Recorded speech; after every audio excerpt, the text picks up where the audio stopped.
Hey everybody, how are you doing today? Brian, how are you? I am fantastic. Talking to you from the great state of New Jersey, where it was a little cool this morning, but the temperature seems to be rising. Yet we still have no snow on the ground, so I'll take it. How Oh, are you doing? nice. Compared to last year, that's a huge This is improvement. true. I'm doing great. I got woken up by the garbage people who showed up this morning at roughly 4:45 maybe a.m. Wow. I did not take my trash out, so the garbage person got to see me in my underwear. Oh, And there you go. I took the trash out, and I wasn't the only one. For some reason this morning, there were five other neighbors that were doing the exact same thing, All in their and we all underwear? got to talking around in this little circle. We got actually caught up on our neighborhood conversation. So I highly recommend not taking your trash out every once in a while. It's a great way to meet your neighbors. So we're going to move the blab to 4:45 Pacific Standard Time on Fridays then. Every Friday, There you go. underwear only. All You're right, gonna have so quite the an format. in-person following then. What's that?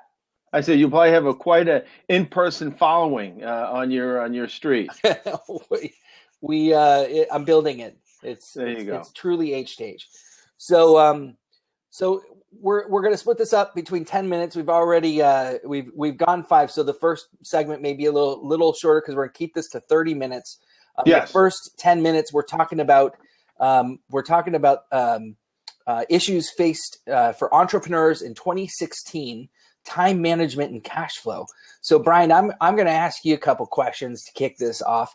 The Okay. first one is, how do you think that that people, entrepreneurs, business owners, can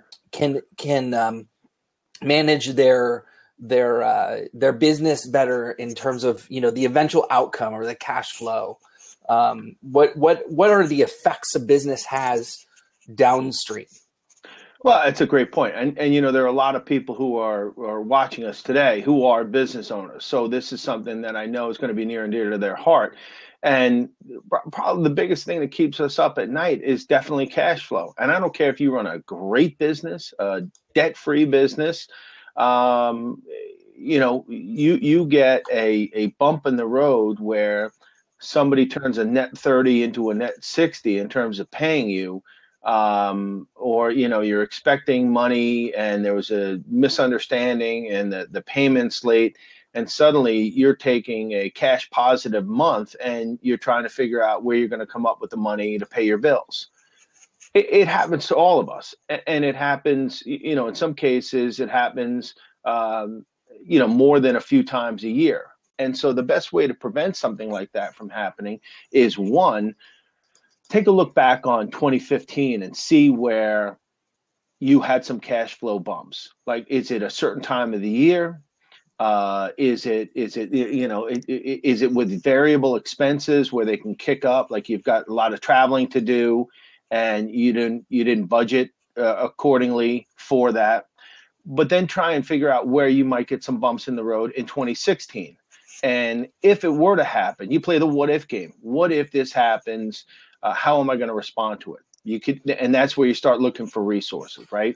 Whether it's a line of credit from a bank, you create your own line of credit. When you get extra money in, put some aside to say this is for emergency purposes, so that when that 10, 15, 20, $50,000 check that I was expecting doesn't come in, I can soften the blow by tapping into these funds.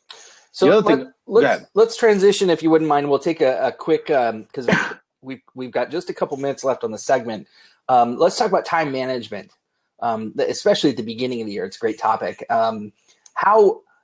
Give me your top two tips on time management. easy. One, learn to say no. If you're successful in business, people are going to come to you with opportunities.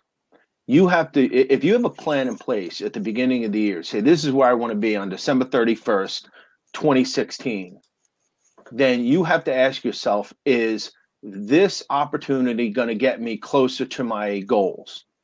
And if the answer is no, then your decision is no. But you really, time is money. And, you hear that expression. It's the only currency that matters.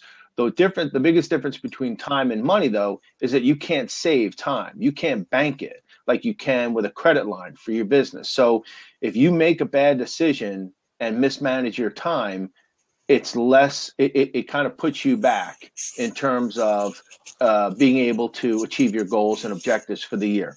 So my first tip is learn to say no more. My second tip is watch the time robbers in a given day.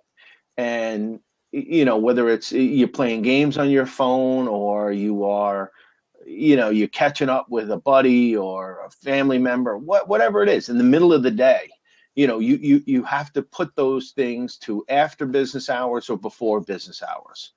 But, those prime hours, at 9 to 5, 9 to 6 during the day, you really need to be able to guard those from time robbers and say to people, hey, love to talk to you. Got some stuff I got to get done. Let me call you back at the end of the day.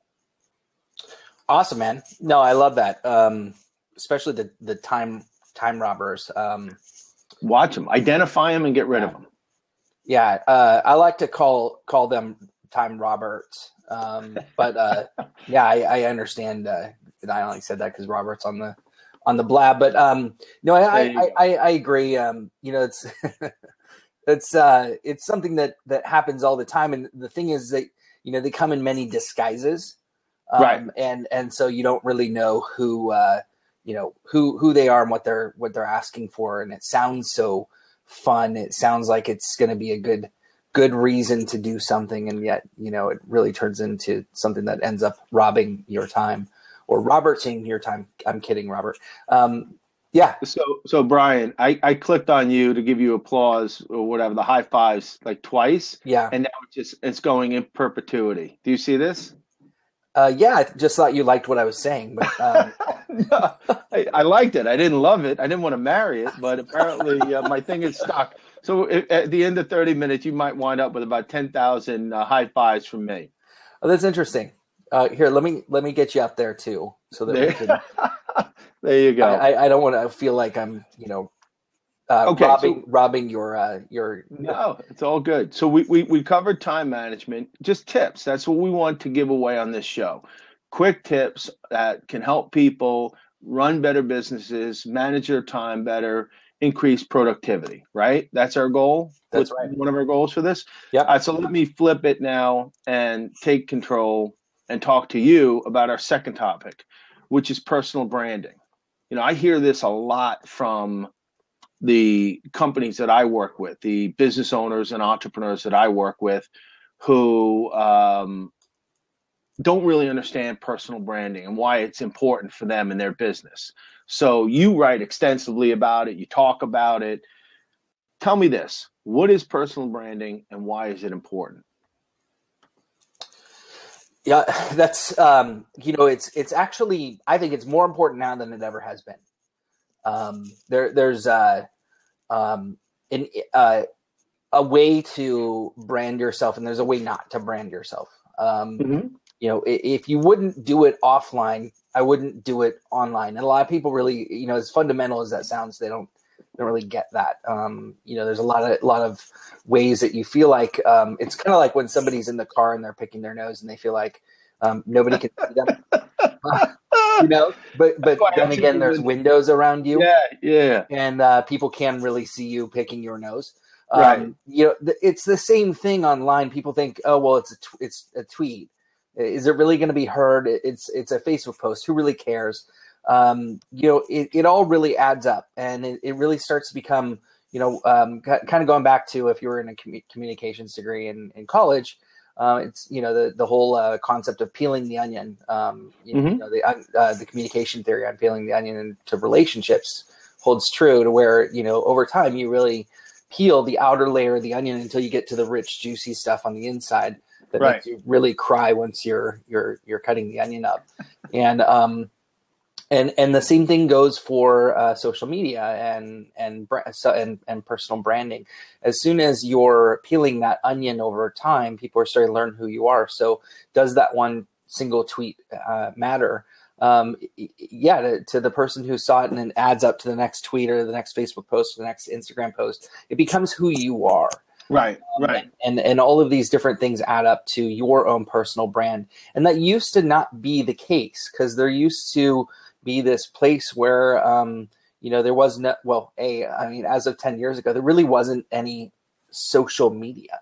Right. So, this is brand new. It's something that you and I did not grow up with. Most of the people on here did not grow up with. Right. And quickly over time, it's going to become second nature, just like the pinch and zoom is to our kids on an iPhone. So is, a tweet being heard, by a lot of people and adding up to their personal brand. So, I feel like what I'm saying is resonating, because I now have almost 1,500. I'm clicking all over my screen to see how the hell I got out that, but that's my bad. Anyway, what you're saying is gold. So you deserve every high five I'm giving you. Everybody do me a favor and give Brian some props, because I feel like so. But all right. So for everybody who is listening now, watching now, or will be watching in the sometime later today, talk about how we can build our personal brands in 2016. Give us some takeaways that we can incorporate into what we do today and moving forward in terms of building our personal brands and being consistent with our personal brands. Yeah. Well, there's two things. I'll give you two things back. One is, if you can't write. If you have a hard time writing, you still have to write. You gotta write. It is not only cathartic, but it's also it's going to teach you. You're going to learn a lot from writing. You're going to see how people respond to certain things. And Brian, if you want to refresh your screen, it'll probably stop. All right. Just hit refresh. You'll go away. I'll keep talking. So keep writing and blogging and placing your content in different sites. It's going to be it's going to have an effect on the way that you learn about how people respond to what you think. And that's what got me started. So write, please. Okay. If you do anything, do that. And actually, there's this great podcast that just came out. You can look it up. It's with what's his name who did Star Wars? George Lucas. George Lucas. Thank you. And George Lucas was being interviewed on this podcast, and he actually said, "I hate writing." Right. I hate it with a passion, and he ended up pushing through it, and that's what happened, and that's what became of Star Wars, was him pushing through that process and doing that, because when you can write, you can own everything, and that's that, and he owns everything. Yeah, he pretty much does. He does. So the second quick one, I'll make this much shorter, is that you have to, and I know this sounds like so randomly easy, but connect with people. And I mean in an H to H way. I know I'm sounding redundant for having said this for years now, but once you write, that doesn't mean people are going to just come read it. You have to invite people to the party. You got to reach out to them and say, "Hey, I wrote this thing. Would you want to read it and tell me what you think?" Or go read their stuff and comment on theirs. But the point is connect. When you connect and you're writing, you're now building a two-way conversation, going back to personal branding that actually helps. So just do those two things, and you will do basically exactly what I did to build my own brand. If you think that worked, then that's what I would say. Well, the jury's still out on you, but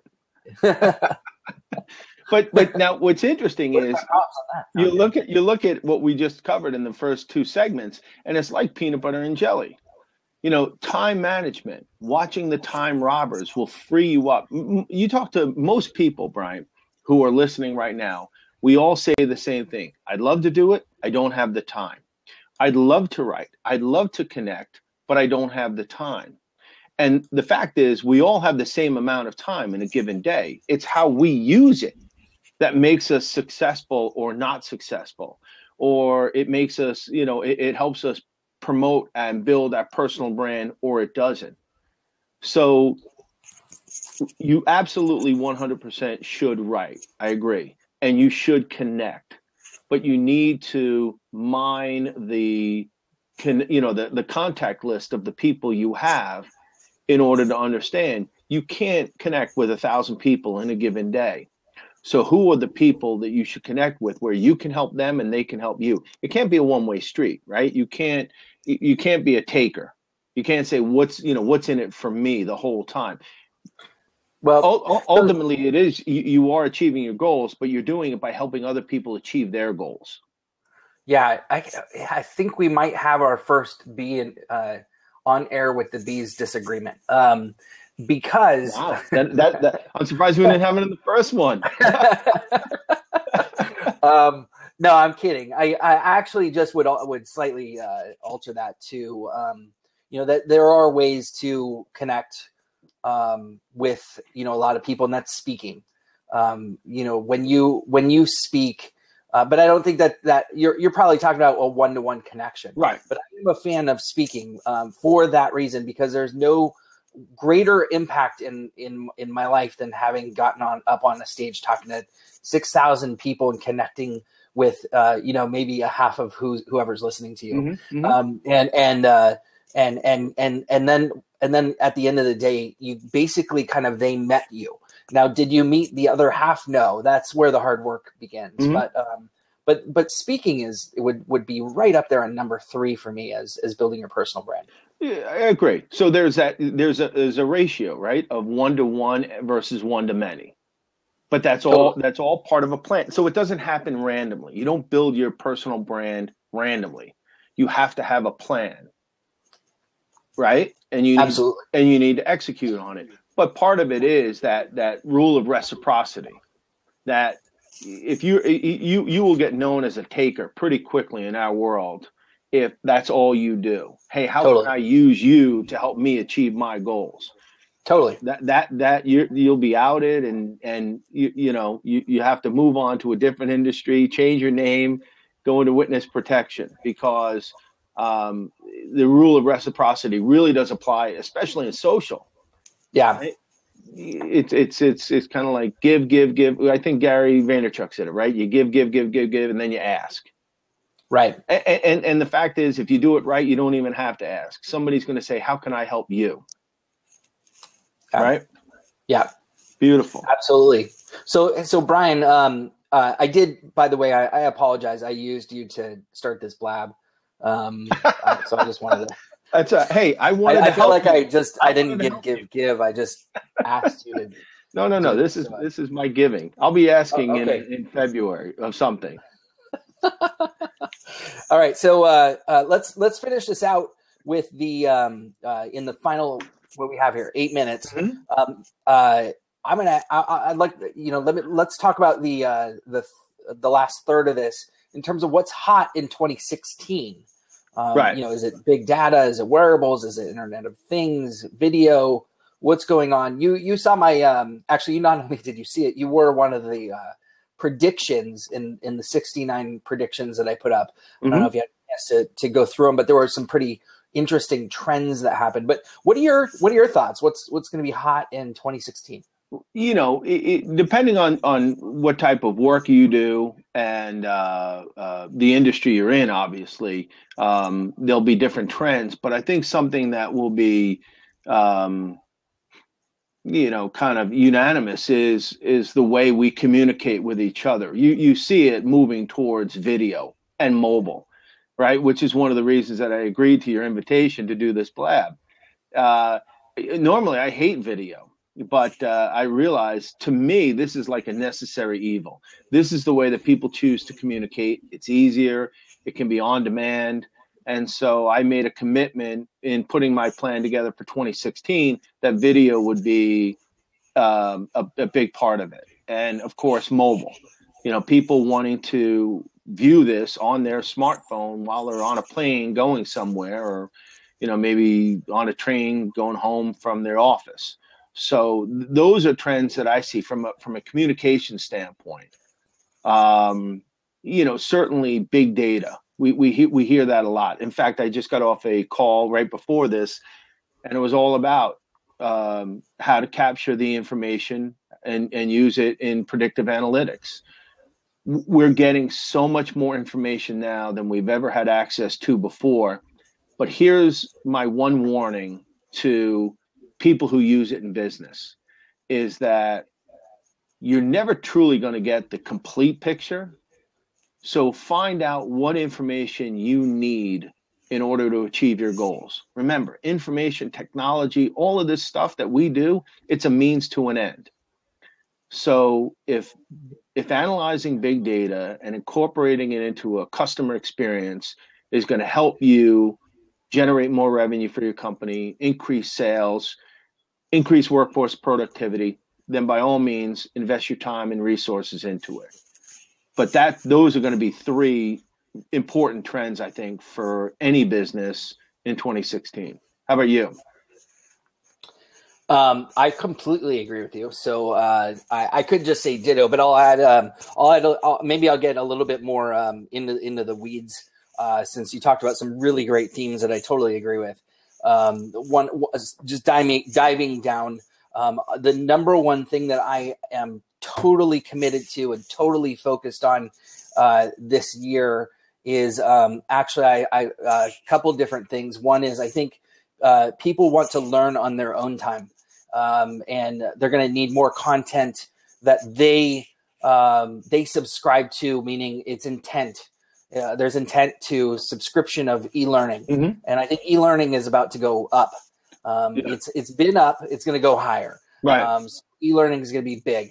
I also think that applications that have been around that have not done as well over the last few years because they haven't had adoption are going to finally break through. And we're going to see what happens finally with Twitter this year. Yeah. Will it last or will it not?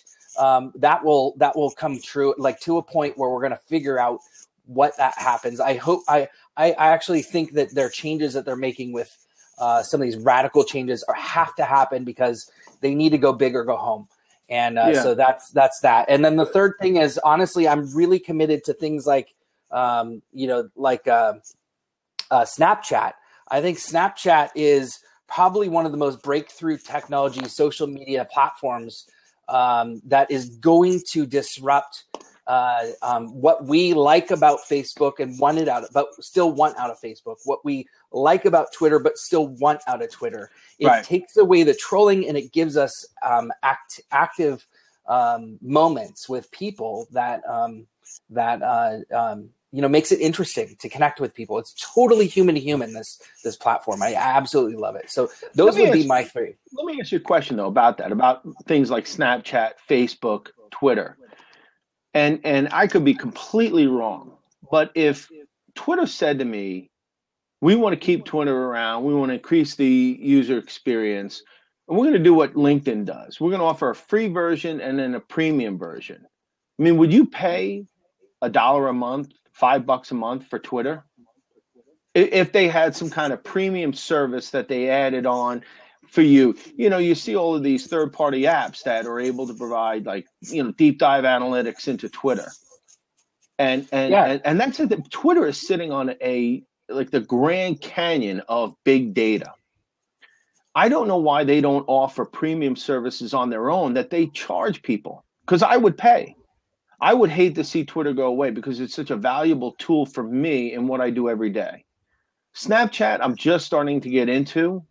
I don't know that I would pay for Snapchat, but I would pay for Twitter. And I imagine there are hundreds of thousands of people, if not a couple million, right? I see what you're saying, but here's the thing. Why is Facebook so successful?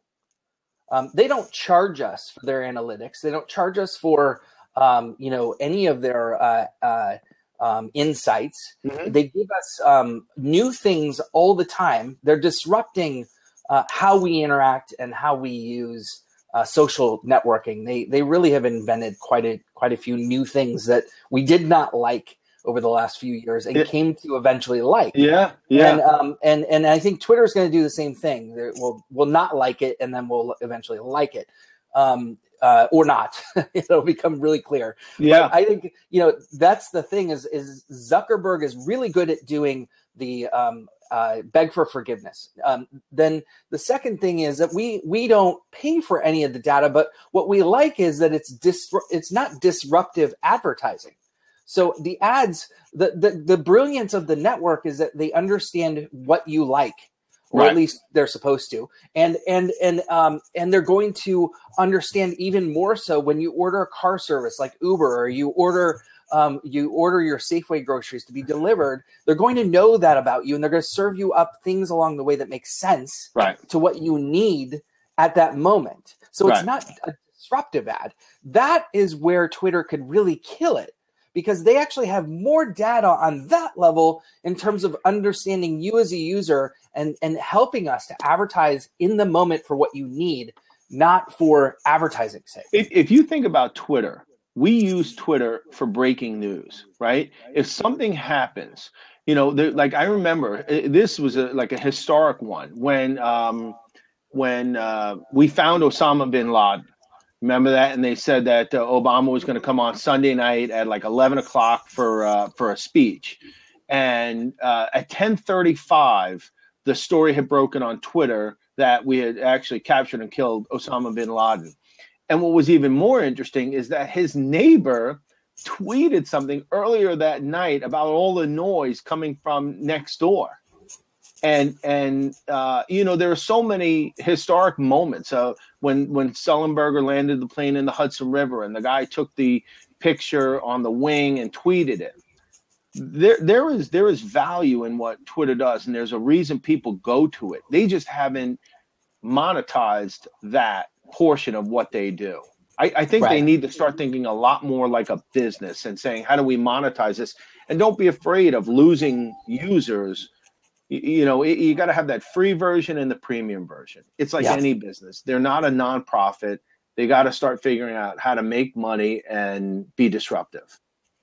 Well, that's a good place to end the blab. We're at our top of the show here. There you go. And so thank you, Brian, for doing this with me. I think we're going to be doing this every Friday at Every Friday. 9 a.m. Pacific Standard Time, 12 p.m. Eastern Time. This is the start of a new thing here on air with the Bees until we come up with a new title. Yeah. And I'll definitely end, since my dog is now having a field day with the person at the front door. Anybody who's been listening too, you know what? If you have suggestions for topics that you'd like to see us cover, we're open to that. We're going to do 3 topics each Friday, 10 minutes a topic. Great. Yep. That'll be good. So thanks, man. Really appreciate it. Great to see you. Great to see you as well. And we'll see you all soon. Talk to you next Friday. Make it a great weekend. Happy Friday. Take care, everyone.